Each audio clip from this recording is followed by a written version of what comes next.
మా పిల్లలందరూ హాయ్ చెప్తున్నారు, చెప్పండి.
నాకన్నీ తెలుసులే. ఊరుకో. అదిగో అక్కడ కూర్చున్నోడు ఎప్పుడు నన్నే చూస్తున్నాడు చూడు, పెన్సిల్ పట్టుకొని.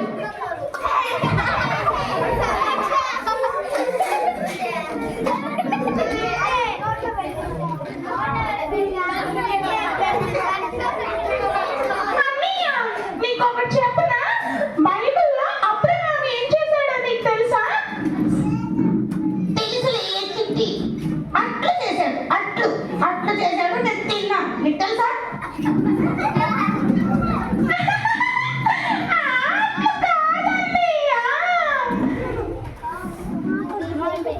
అలా చేశాడు. నాకు తెలిసి చిట్టి, నువ్వు నాకేం చెప్పదు. నాకు తెలిసి నేను కూడా వీడియోస్ వెళ్ళి నేర్చుకున్నాను. గుండు తాతయ్య, తాతయ్య, ఎక్కడున్నావు తాతయ్య? త్వరగా రా తాతయ్య, నన్ను గుండు అంటున్నాడా తాతయ్య? తాతయ్య, ఏయ్ తాతయ్య ఎందుకు చెట్టి కంప్లైంట్ చేస్తావు? అన్నయ్య, నువ్వు నన్ను ఇలా కొడుతుంటే అక్కడి నుంచి జాన్ వెస్లీ చూడు నన్ను ఎలా చూస్తున్నాడో. నిన్ను కనీసం కొట్టొద్దు అని కూడా చెప్పట్లేదు. జాన్ వెస్లీ కూడా నీ ఫ్రెండే అనుకుంటా. నేను వెంటనే వెళ్ళి జాన్ వెస్లీ పని, నీ పని తాతయ్యకి చెప్పేస్తాను ఇప్పుడే. చెప్పదు. నేను చెప్పేస్తాను. నిన్ను కొట్టిస్తాను ఇప్పుడు తాతయ్య చేత.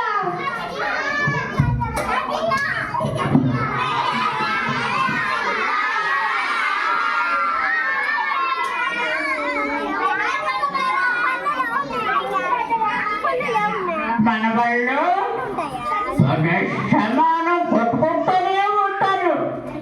కొట్టుకుంటే పాము ఏమి తెలియదు పిల్లలు.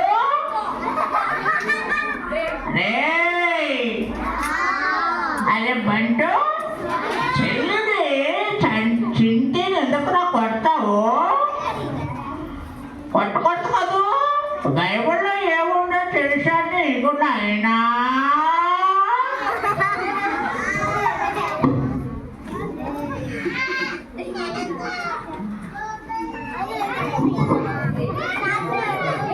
తాతయ్య, నాకు తెలుసు తాతయ్య. నాకు తెలుసు తాతయ్య. చిట్టి చెప్పేవన్నీ అబద్ధాలే తెలుసా? తాతయ్య, అన్నీ నీకేమీ తెలియదు అసలు. నువ్వు బాగా తిను, బాగా కొట్టు అన్నీని.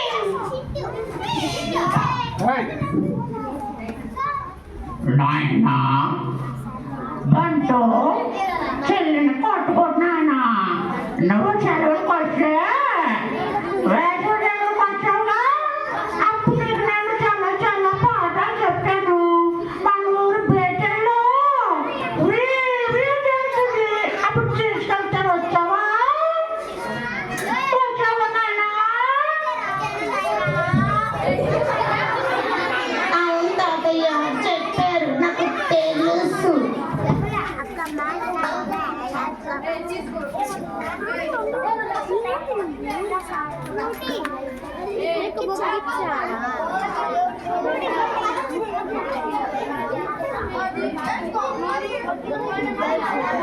మార్నింగ్ ఏమో VVS కి తీసుకెళ్తాను అన్నాడు, ఇప్పుడేమో OS అంటున్నాడు.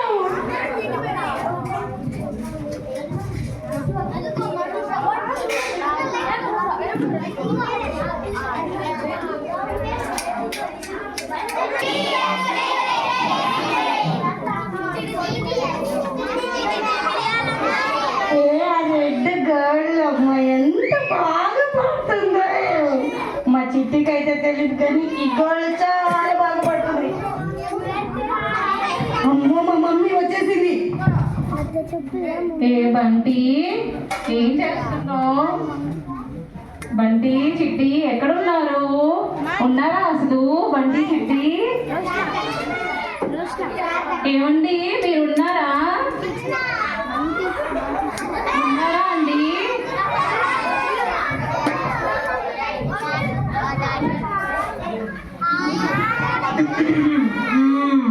ఉన్నానే. ఏంటి, ఏమో ఉన్నట్టే ఉంటారు కానీ కనబడరు. పొద్దున ఎప్పుడో వెళ్తారు పిల్లలు లేవక ముందుకు, మళ్ళీ ఎప్పుడో వాళ్ళు నిద్రపోయాక వస్తారు. పిల్లలు చూసారా ఎలా కొట్టేసుకుంటున్నారో. నాకు 1,00,000 పనులు ఉంటాయి.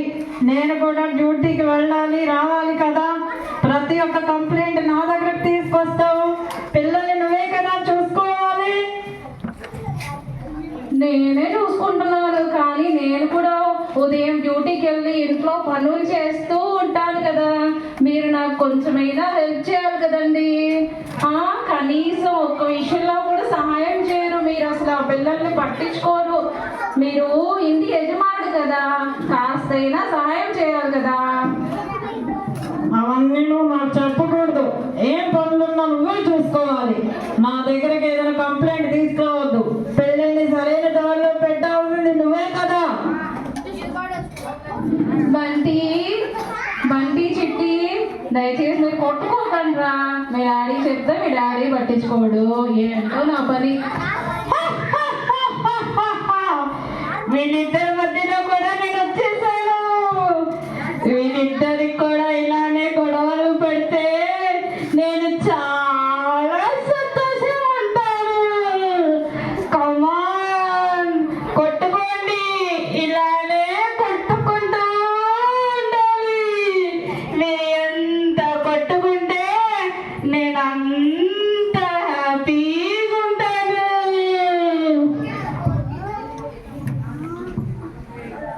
ఏమండి మీకు అసలు ఏమి బాధ్యత లేదా ఏంటో? మన ఇంట్లో అసలు శాంతి సమాధానం అనేదే తక్కువైపోతుంది. ఏమిటో పొద్దుస్తమానం ఏదో ఒక కంప్లైంట్ ఇస్తావనే ఉంటావు. నువ్వేం చేస్తున్నావు చెప్పు. నువ్వే కదా పిల్లలకంతా చెప్పుకోవాల్సింది. ప్రతిరోజు అన్ని కంప్లైంట్ నాకే ఇస్తావు. నాకు పొద్దున్న నుంచి సాయంత్రం వరకు పనులు ఉంటాయి కదా. బయట వాళ్ళతో వేగేదా నీతో వేగేదా చెప్పు. అబ్బా ముట్టిగా వేసాడే. చెప్తాను మాయ అత్తమ్మ వాళ్ళకి చెప్తాను నీ పని. వస్తారు మన హాలిడేస్కి వెళ్తాం కదా, ఊరు వెళ్తాంగా, అప్పుడు చెప్తాను నీ పని పిల్లల పని నేను చెప్తాను చూడు.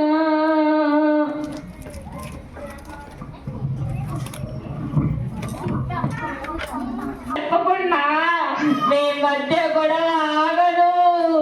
నేను మీ మధ్యలో ఉన్న రోజులు మీరు ఎలా సంతోషంగా ఉంటారో నేను చూస్తా. అరే అక్కడ రెడ్ కలర్ కోట్ వేసుకొని ఒకడు నా కోసం ఎదురు చూస్తూ ఉన్నాడు. నువ్వు కూడా వచ్చేస్తావా?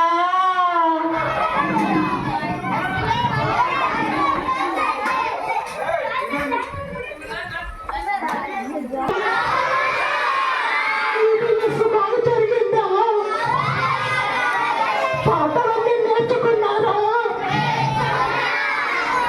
సరే పాటలు మీరు ఓకే వింటాను.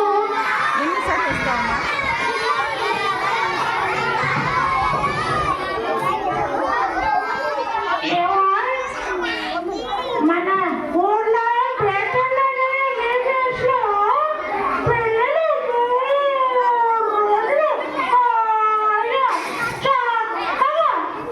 చాలా విషయం నేర్చుకున్నాను. ఏమైనా చిన్నప్పుడు పిల్లలు ఉంటుంటే ఇంటికి మన పిల్లలు ఎప్పుడు వస్తాయంటే ఫోన్ ఏమైనా చేశారా లేదా? మరి నువ్వు వస్తానన్నారంటయ్యా. వస్తే ఫోన్ కూడా చేస్తానన్నారంట.